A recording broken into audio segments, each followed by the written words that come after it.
الحمد لله الواحد المتوحد بالوحدانية هو الله، الفرد المتفرد بالفردانية هو الله، العزيز المتعزز بالعزة هو الله، القدير المقتدر بالقدرة هو الله، قبل كل شيء هو الله، بعد كل شيء هو الله، الأول هو الله، والآخر هو الله، الظاهر هو الله، والباطن هو الله، أول الأولين هو الله، آخر الآخرين هو الله. أما بعد فأعوذ بالله من الشيطان الرجيم. بسم الله الرحمن الرحيم. ولبثوا في كهفهم 300 سنين وازدادوا 9. وقال تعالى في مقام آخر: وأحل الله البيع وحرم الربا. صدق الله العظيم. وقال النبي صلى الله عليه وسلم: التاجر الصدوق الأمين مع النبيين والصديقين والشهداء. وقال النبي صلى الله عليه وسلم: طوبى لمن طاب كسبه. وقال عليه الصلاة والسلام: إنما الأعمال بالنيات، أو كما قال النبي صلى الله عليه وسلم: اللهم صل على محمد وعلى آل محمد كما صليت على إبراهيم وعلى آل إبراهيم إنك حميد مجيد. اللهم بارك على محمد وعلى آل محمد كما باركت على إبراهيم وعلى آل إبراهيم إنك حميد مجید. محترم سامعین، برادران عزیز، ایمان پر استقامت اور حلال تجارت، اس تعلق سے کچھ ضروری باتیں عرض کرنی ہیں. پہلی بات یہ ہے کہ جمعہ کا دن ہے.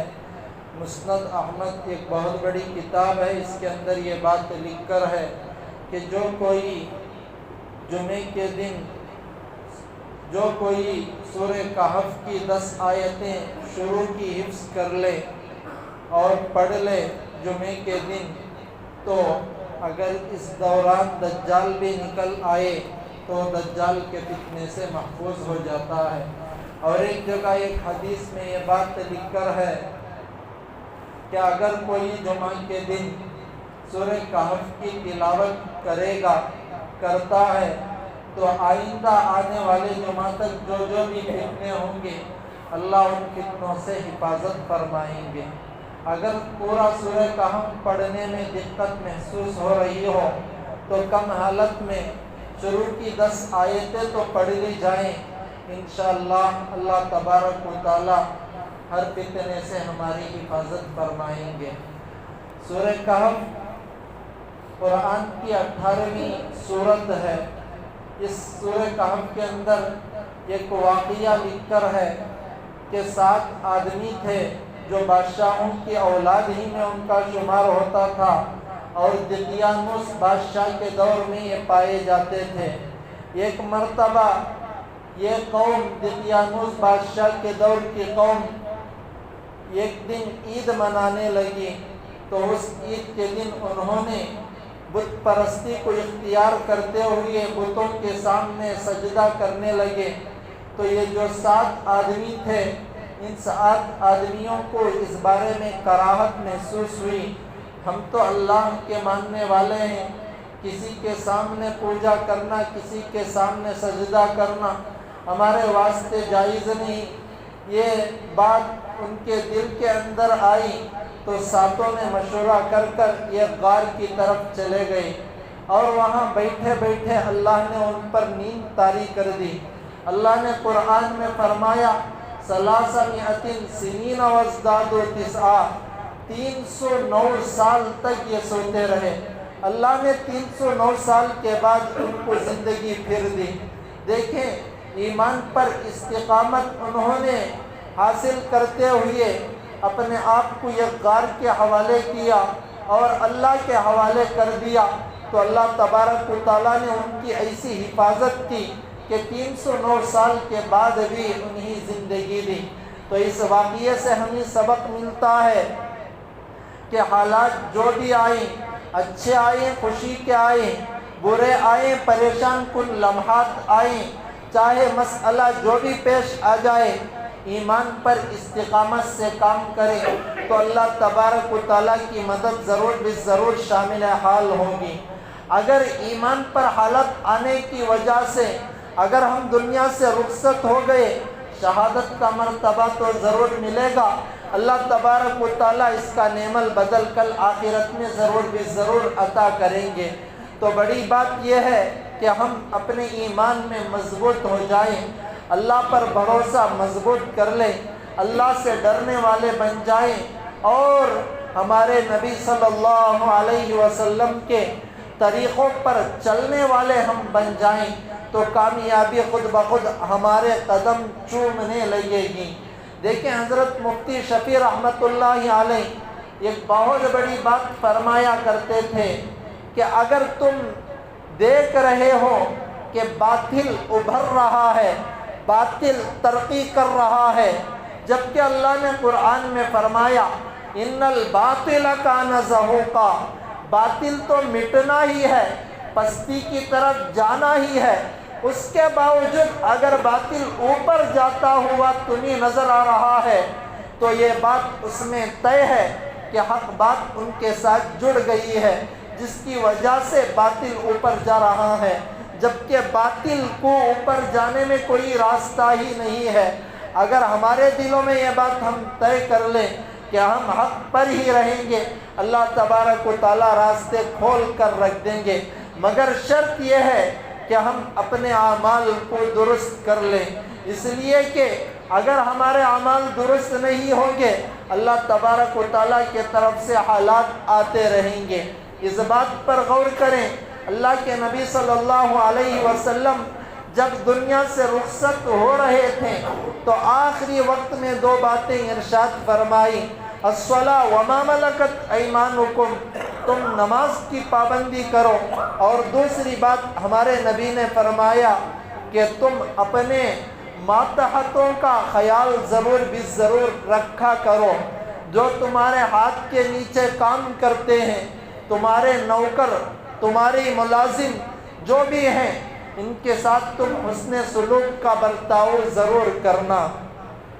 اب دیکھیں اللہ کے نبی نے آخری وقت میں جو لفظ ارشاد فرمایا وہ الصلاۃ کا فرمایا کہ تم نماز کی پابندی کرنا، اور نماز کے اندر سب سے پہلے نمبر پر جو آیت تلاوت کی جاتی ہے وہ الحمدللہ رب العالمین کی ہے کہ تمام تعریفیں اللہ کے واسطے جو سارے جہانوں کا پالن ہار ہے۔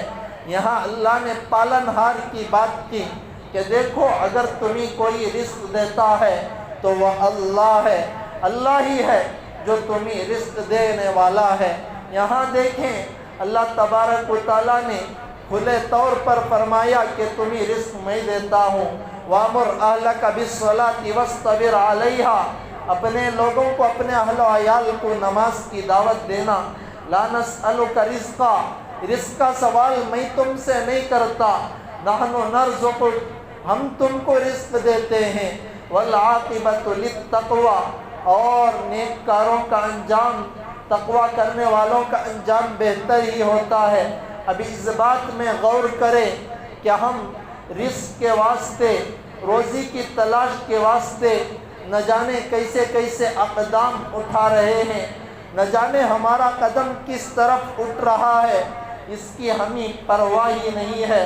ہمارا کاروبار غلط ہے، صحیح ہے، ہمارے کاروبار میں ہم جھوٹ بول رہے ہیں یا سچ، اس کی ہم پرواہ ہی نہیں کرتے۔ دیکھیں اللہ کے نبی صلی اللہ علیہ وسلم کو سب سے پہلے جن القاب سے نوازا گیا وہ صادق اور امین کے القاب سے نوازا گیا۔ اگر دیکھیں دوسرے بہت سارے القاب بھی نبی کے ساتھ فٹ ہیں، جڑ کر ہیں، مگر ان دو القاب سے اللہ تبارک و تعالیٰ نے شروع میں مشہور کیوں کیا کہ سچائی اور امانت داری امت مضبوطی سے پکڑے تو ان کا کام بنے گا۔ تو سچائی امانت داری کی ترغیب شروع سے ہی امت کو ملی کہ دیکھو تم سچائی کو اختیار کرنا، امانت داری کو اختیار کرنا، تم دھوکہ نہ دینا، جھوٹ نہ بولنا۔ حالات کبھی اونچے آئیں گے، کبھی حالات پستی کی طرف کے آئیں گے، ان سب حالات میں بھی تم سچائی کو مضبوط پکڑے رہو گے، اللہ تبارک و تعالی حالات کا رخ تمہارے واسطے بدل کر رکھ دیں گے۔ دیکھیں حضرت شعیب علیہ السلام بہت بڑے نبی ہیں، بہت بڑے نبی ہیں، بہت بڑے نبی ہیں۔ ان کے بارے میں آتا ہے کہ جو اس قوم کی طرف، جس قوم کی طرف شعیب علیہ السلام بھیجے گئے، وہ قوم ایک طرف تو کفر و شرک بت پرستی کیا کرتی تھی، تو دوسری طرف ناپ تول میں بہت زیادہ کمی کیا کرتی تھی۔ شعیب علیہ السلام نے انہیں دعوت دی کہ تم ناپ تول میں کمی کو ہرگز اختیار نہ کرنا، تو ضد پر آ گئے، کہنے لگے اَصَلَاتُكَ تَأْمُرُكَ أَن نَّتْرُكَ مَا يَعْبُدُ آبَاؤُنَا أَوْ أَن نَّفْعَلَ فِي أَمْوَالِنَا مَا نَشَاءُ، کہ تم اپنی نماز کی طرف دعوت دے کر ہمارے آبا و اجداد کے دین سے ہم تمہیں دور کر رہے ہو۔ جب اللہ تبارک و تعالیٰ کی انہیں پکڑ آئی تو 3 دن تک لگاتار گرمی تواتر طور پر برستی رہی۔ گرمی سے جب ساری قوم پریشان ہو گئی تو اللہ تبارک و تعالیٰ نے ایک بادل بھیجا، اس بادل کے نیچے ٹھنڈی ٹھنڈی ہوائیں چل رہی تھی، اور وہ بادل گاؤں کے ایک باہر کی طرف آیا تو سارے قوم گاؤں کے باہر آ کر کھڑی ہو گئی کہ 3 دن سے گرمی کی وجہ سے ہم لگاتار پریشان ہیں، اب یہ ٹھنڈی ہوائیں لیں گے۔ تو آگ کے انگارے اس بادل سے برسنے لگے، ساری قوم جل کر راکھ ہو گئی۔ تو اللہ نے یہاں دکھلایا کہ تم دھوکہ نہ دینا، جھوٹ نہ بولنا، ناپ تول میں کمی نہ کرنا۔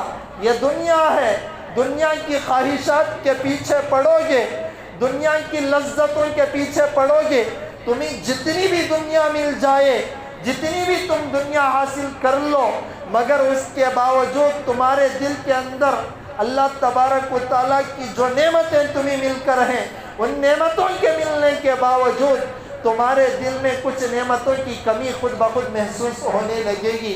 اس لیے کہ دنیا کا ماحول ایسا ہے، جب ایک چیز مل جاتی ہے تو آدمی دوسری چیز کی تلاش میں لگ جاتا ہے، مگر ہم آخرت کو اختیار کریں، آخرت کو مضبوطی سے پکڑیں۔ اللہ تبارک و تعالیٰ آخرت کو مضبوطی سے پکڑنے کی وجہ سے دنیا تو بقدر کفایت دے کر رہیں گے، مگر اللہ تبارک و تعالیٰ ہمارے نسلوں میں ایسے نیک کاروں کو ہماری زندگی میں اور ہمارے سے ایسے نیک کام لیں گے، ہم خود بخود پریشان ہو جائیں گے۔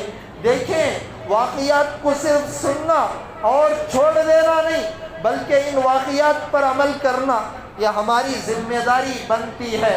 حضرت شیخ عبد القادر جیلانی رحمۃ اللہ علیہ، غوث پاک رحمۃ اللہ علیہ کے نام سے جن کو ساری دنیا یاد کرتی ہے، حضرت امام احمد بن حنبل کے مسلک سے یہ تعلق رکھنے والے ہیں، ان کا حنبلی مسلک ہے۔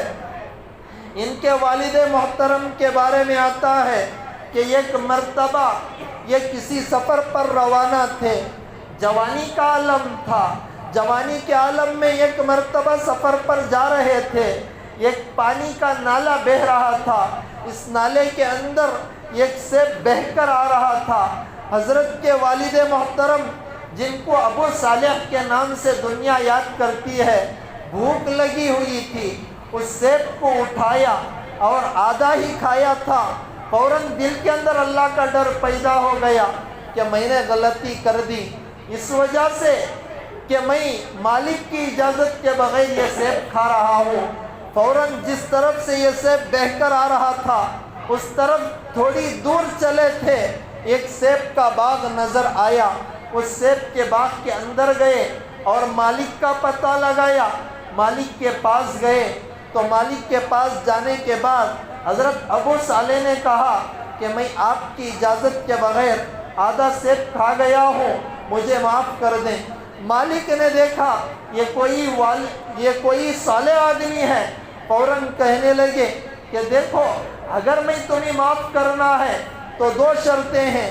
پہلی شرط یہ ہے کہ تم 10 سال تک اس باغ کی حفاظت کرنا، اور دوسری شرط 10 سال کے بعد میں تمہارے سامنے بیان کروں گا۔ ابو صالح رحمت اللہ علیہ فوراً مان گئے کہ ہاں اس شرط پر میں منظور ہوں۔ یہ بات مان کر 10 سال تک باغ کی حفاظت کی۔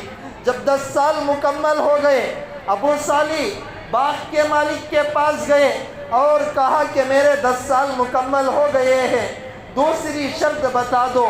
تو ابو صالح سے باغ کے مالک نے کہا کہ تم باغ کے اندر سے ایک سیب توڑ کر لاؤ، جس کو میں چکھ کر بعد میں بتاتا ہوں۔ ابو صالح گئے اور باغ سے ایک سیب توڑ کر لائے۔ اتفاقاً جب سیب کو مالک کھائے تو سیب پھیکا تھا۔ بڑا پریشان ہوئے مالک اور کہنے لگے کہ اتنے سال سے ہو اور کون سا سیب میٹھا کون سا سیب پھیکا، تمہیں کیا معلوم نہیں ہوتا؟ ابو صالح نے کہا کہ میں باغ کی حفاظت کرتا تھا، سیب نہیں کھاتا تھا۔ جب ان کا صالح ہونا اور ظاہر ہو گیا تو فوراً باغ کے مالک نے کہا کہ دیکھو میری دوسری شرط یہ ہے کہ تم میری بیٹی سے نکاح کر لینا، مگر وہ میری بیٹی پاؤں سے لنگڑی ہے، آنکھ سے اندھی ہے اور کانوں سے بہری ہے۔ اب دوسری شرط بھی یہ منظور مان لیا ابو صالح۔ جب نکاح ہو گیا، رات کا وقت تھا، تنہائی میں کمرے میں گئے تو کیا دیکھتے ہیں کہ آنکھ سے اچھی ہے، بڑی خوبصورت ہے، پیر بھی بہتر ہیں، بات کی تو کان بھی سنائی دے رہے ہیں۔ فوراً اندر سے باہر دوڑ کر آ گئے اور مالک کے پاس یعنی سسرے صاحب کے پاس گئے کہ دیکھو تم نے تو جھوٹی بات بیان کی، مجھے کسی غیر محرم لڑکی کے سامنے بٹھا دیا۔ فوراً کہنے لگے نہ، یہ میری ہی بیٹی ہے، اس نے آنکھ سے کبھی کسی نامحرم کو نہیں دیکھا اور اپنے پاؤں سے کبھی غیر غلط کام کی طرف چل کر نہیں گئی اور اپنے کانوں سے کسی غیر محرم کی آواز تک نہیں سنی۔ یہ ایسی لڑکی ہے جو پاکیزہ ہے اور کبھی اس نے گناہ کی طرف اپنا دھیان تک نہیں جمایا۔ جب یہ بات ہوئی ابو صالح گئے، اللہ کا کرنا ایسا ہوا کہ اس لڑکی سے جب ملاپ ہوا تو ان سے عبد القادر جیلانی پیدا ہوئے۔ یہ عبد القادر جیلانی رحمت اللہ علیہ وقت کے بہت بڑے ولی بنے۔ ان کے بارے میں آتا ہے کہ دیکھیں عبد القادر جیلانی کو والدہ محترمہ نے نصیحت کی، بیٹا کبھی تم جھوٹ نہ بولنا، چاہے تمہارے ساتھ کچھ بھی حالات آ جائے۔ جب تھوڑی بڑی عمر ہوئی، عبد القادر جیلانی کو جیلان سے بغداد کا سفر پیش آیا علم حاصل کرنے کے واسطے۔ درمیانی راستے میں چوروں نے ڈاکوؤں نے پکڑ لیا اور کہا کہ تمہارے پاس کیا ہے؟ عبد القادر جیلانی اور ان کے ساتھ بہت سارے لوگ تھے، عبد القادر جیلانی تو بہت چھوٹے تھے۔ فوراً کہہ دیا کہ میرے پاس 40 دینار ہیں۔ تو یہ ڈاکو ایک ایک آتے پوچھ کر چلے جاتے۔ آخر میں ایک ڈاکو آیا، پکڑ کر اپنے سردار کے پاس لے کر گیا اور کہنے لگا کہ دیکھو یہ چھوٹا بچہ اگر جھوٹ بھی بول دیتا ہم اسے چھوڑ دیتے، مگر اس نے سچ کہا۔ ڈاکوؤں کا سردار بٹھایا اور کہنے لگا کہ تم نے سچ کہہ دیا، اب تمہارے اس 40 دینار پر ہم قبضہ جما لیں گے۔ جبکہ تم جھوٹ بول دیتے تو تمہارے 40 دینار بچ جاتے۔ عبد القادر جیلانی غوث پاک نے فرمایا کہ نہ، میری والدہ محترمہ کی یہ بات تھی کہ تم جھوٹ نہ بولنا۔ اگر میں جھوٹ بولتا، میری والدہ محترمہ سے جو میں نے عہد وعدہ کیا ہے وعدہ ٹوٹ جاتا، جس کی وجہ سے میں نے سچ کہہ دیا، مجھے جھوٹ بولنا گوارا نہ ہوا۔ ڈاکوؤں کا سردار فوراً کہنے لگا کہ دیکھو ہم تو اتنے بڑے ہو کر بھی ڈاکہ ڈال رہے ہیں، جبکہ یہ چھوٹا بچہ، اسے اللہ پر اتنا بھروسہ۔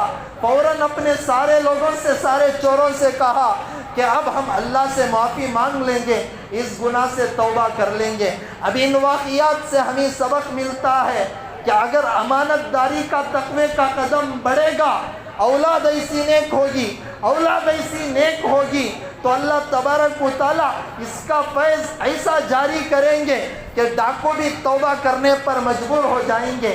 خود عبد القادر جیلانی رحمت اللہ علیہ فرمایا کرتے تھے کہ جب میں مدرسے سے فارغ ہوا، میرے دل میں یہ تمنا تھی کہ میں لوگوں کے درمیان سے ہٹ جاؤں، لوگوں کو چھوڑ دوں اور جنگل میں جاؤں، جنگل میں جا کر میں عبادت میں مشغول ہو جاؤں، میں ہوں، میرا اللہ ہو، درمیان میں کوئی نہ ہو۔ یہ میری تمنا تھی، مگر حضرت فرمایا کرتے تھے میرے اللہ کو یہ منظور تھا، اللہ میرا مجھ سے لوگوں کو نفع پہنچانا منظور رکھتا تھا، تو اس لیے اللہ نے مجھے لوگوں کے درمیان میں چھوڑ دیا۔ 50,000 یا 40,000 سے زائد یہودیوں نے، عیسائیوں نے میرے ہاتھ پر کلمہ پڑھا۔ 1,00,000 سے زائد مسلمانوں نے، جو مجرم پیشہ تھے، جو ڈاکو تھے، جو غیر غلط کاموں میں پڑے ہوئے تھے، انہوں نے میرے ہاتھ پر توبہ کیا کہ اس کے بعد ہم غیر غلط کام کبھی نہیں کریں گے۔ تو ان واقعات کو سننا نہیں، بس اس سے ہمیں سبق یہ ملتا ہے کہ ہم غلط قدم نہیں اٹھانا، حلال قدم اٹھانا، تقوی والا قدم اٹھانا، اچھا قدم اٹھائیں گے، اللہ تبارک و تعالیٰ راستہ کھول کر رہیں گے، اس لیے کہ اللہ نے خود وعدہ لیا وَمَن يَتَّقِ اللَّهَ، جو تقوی اختیار کرتا ہے يَرْزُقْهُ مِنْ حَيْثُ لَا يَحْتَسِبُ، اللہ اسے بے حساب رزق عطا کر دیتے ہیں۔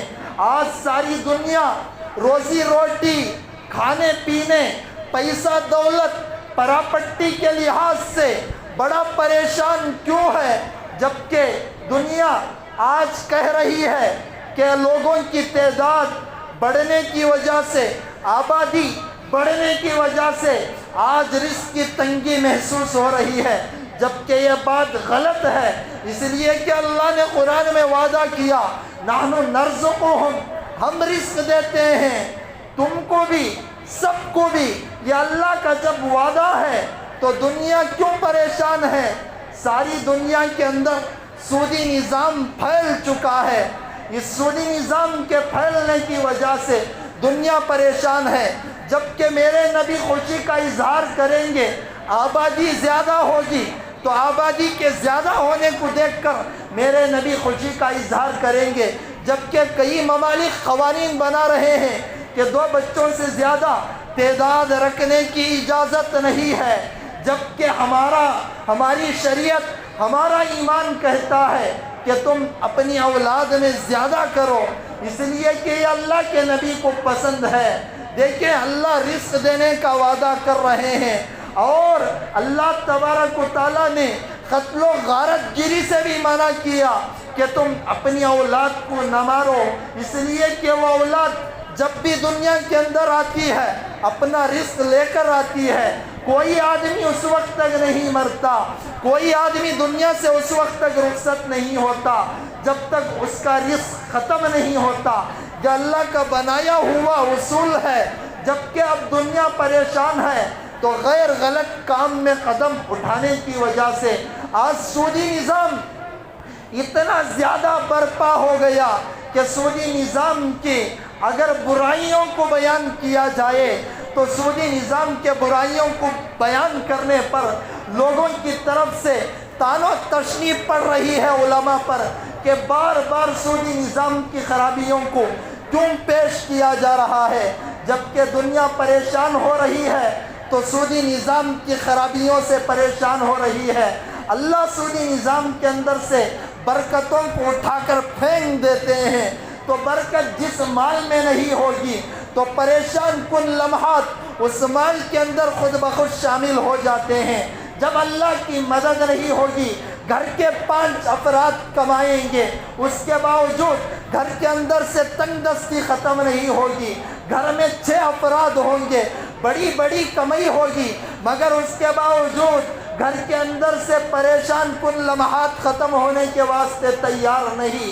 اگر کسی گھر میں پیسوں کی فراوانی ہو، غلط طریقے سے کوئی پیسے کما کر لا کر غلط طریقوں سے بچوں کی پرورش کرے، تو علماء لکھتے ہیں، اکابرین لکھتے ہیں کہ غیر غلط پیسوں سے جن بچوں کی پرورش کی جاتی ہے وہ بچے کبھی والدین کے مطیع فرما بردار نہیں ہوتے، وہ بچے کبھی ماں باپ کی آنکھوں کی ٹھنڈک نہیں بنتے، وہ بچے کبھی ماں باپ کے دلوں کا سکون نہیں بنتے، وہ بچے کبھی اپنے ماں باپ کے اشاروں پر چلنے والے نہیں بنتے، اس لیے کہ تم نے ان کے پیٹوں کے اندر حرام مال جب اللہ کو ناراض کر داخل کیا تو ایسی اولاد کا آخر میں چل کر انتہا ایسا ہی ہوتا ہے کہ وہ تمہاری نافرمان بن جاتی ہے۔ تمہارے پاس دولت بھی ہوگی، تمہارے پاس رزق کی فراوانی بھی ہوگی، تمہارے پاس پراپرٹی بھی ہوگی، تمہارے پاس دولت بھی ہوگی، تمہارے پاس بنگلے بھی ہوں گے، تمہارے پاس کاروبار بھی ہوگا، تمہارے پاس دولت کی فراوانی سب ہوگی، مگر اس کے باوجود اولاد اتنی نافرمان ہوگی کہ اولاد تمہارے اشارے پر نہیں چلے گی، اولاد تمہاری آنکھوں کی ٹھنڈک نہیں بنے گی۔ کبھی موقع ایسا بھی آئے گا کہ باپ کے خلاف اولاد آواز بلند کرے گی، باپ کے سامنے پھر کر کھڑے گی، جبکہ تم بچپن میں ان اولاد کو اٹھا کر پالا تھا، جبکہ تم بچپن میں ان اولاد کے واسطے اپنی نیند کو قربان کیا تھا، جبکہ تم بچپن میں ماں باپ نے مل کر اپنے بستر سے ان کو ایک اعلیٰ بستر دے کر اپنے آپ کو سوکھے بستر کے بجائے کچے بستر میں سونا منظور کیا تھا۔ اتنی تکلیفیں اٹھانے کے باوجود یہی اولاد تمہارے سامنے تمہیں برا بھلا کہے گی، وجہ کیا ہے؟ جبکہ تم نے صحیح مال سے ان کا صحیح رخ نہیں دکھایا، صحیح مال ان کے پیٹوں میں داخل نہیں کیا۔ آج رونا رو کر کیا فائدہ جبکہ غلطی ان اولاد کے پیچھے تمہاری ہے، تمہاری غلطی کا نتیجہ تمہارے بڑھاپے پن میں ظاہر ہو رہا ہے، جبکہ تم کو اپنی اولاد کی ضرورت ہے۔